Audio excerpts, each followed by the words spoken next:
كشفت هيئة البث الإسرائيلية عن استعداد إسرائيل لفتح معبر رفح البري خلال الأيام المقبلة من كلا الاتجاهين، ذلك استجابة لضغوط أمريكية متواصلة.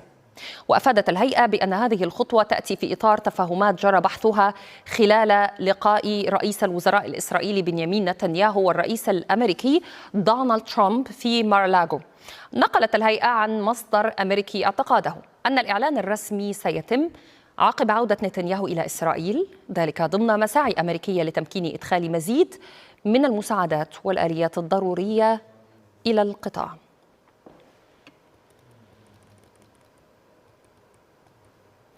من القاهرة الصحفي محمد محي الدين. يعني محمد، أهلا بك معنا. لو تشرح لنا هذه المسألة، جهود الولايات المتحدة للضغط على إسرائيل من أجل فتح معبر رفح. الخبر يقول من الاتجاهين، إسرائيل تسيطر على اتجاه واحد. ماذا عن الجانب المصري؟ أين موقعه من هذه التفاهمات؟ وأيضا كيف يراقب أو يتابع كل هذه التطورات؟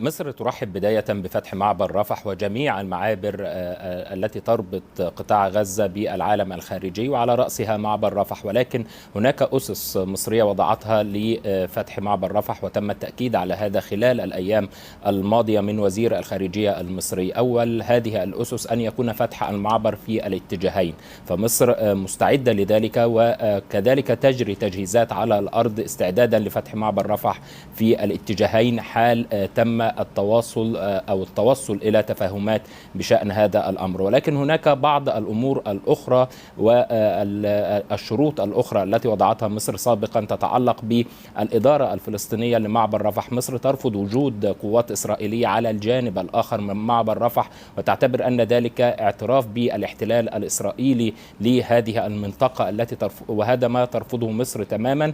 وأي فتح لمعبر رفح سيكون عبر إدارة فلسطينية ورقابة كذلك من بعثة الاتحاد الأوروبي وفقا لآلية العمل في عام 2005 ووفقا للاتفاقية اتفاقية إدارة المعابر في هذا التوقيت. هناك أمر آخر يتعلق بخروج دخول كميات كبيرة من المساعدات وخروج المصابين والجرحى، وهذا الأمر الذي أعلنته مصر. وهناك بالفعل كان بالأمس هناك جولة لمحافظ شمال سيناء على معبر رفح، وكذلك معبر العوجة للاطمئنان إلى جاهزية هذه المناطق وكذلك الإشراف على دخول المساعدات واستعدادا للمرحلة الثانية. فمصر ترحب بهذه الخطوة ولكن وفق هذه الشروط. طيب، ماذا عن الترتيبات المتعلقة ب يعني استكمال المرحلة الثانية من اتفاق غزة؟ كان هناك أيضا إعلان من الجانب الأمريكي بأنه سيكون هناك إعلانات خلال هذا الشهر عن كيفية الدخول في المرحلة الثانية من الاتفاق. ما رؤية القاهرة في هذا الإطار؟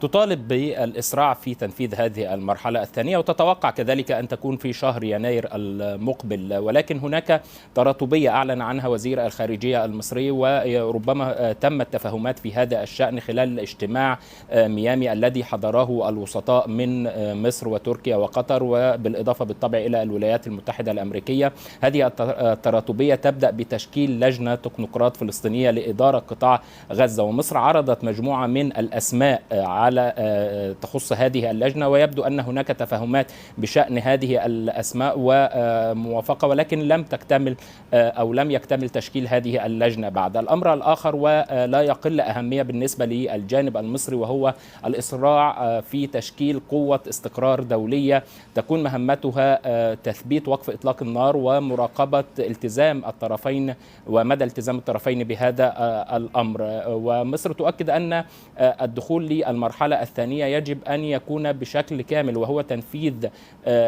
جميع استحقاقات المرحلة الثانية وجميع البنود التي نصت عليها خطة الرئيس الأمريكي دونالد ترامب.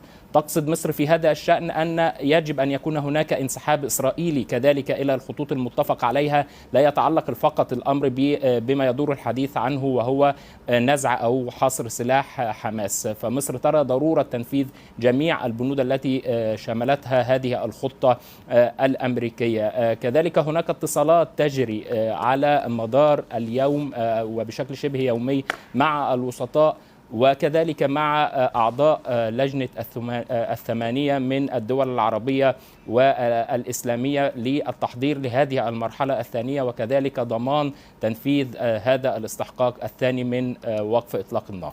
نعم، شكرا جزيلا طبعا الصحفي من القاهرة محمد محي الدين، شكرا جزيلا لك.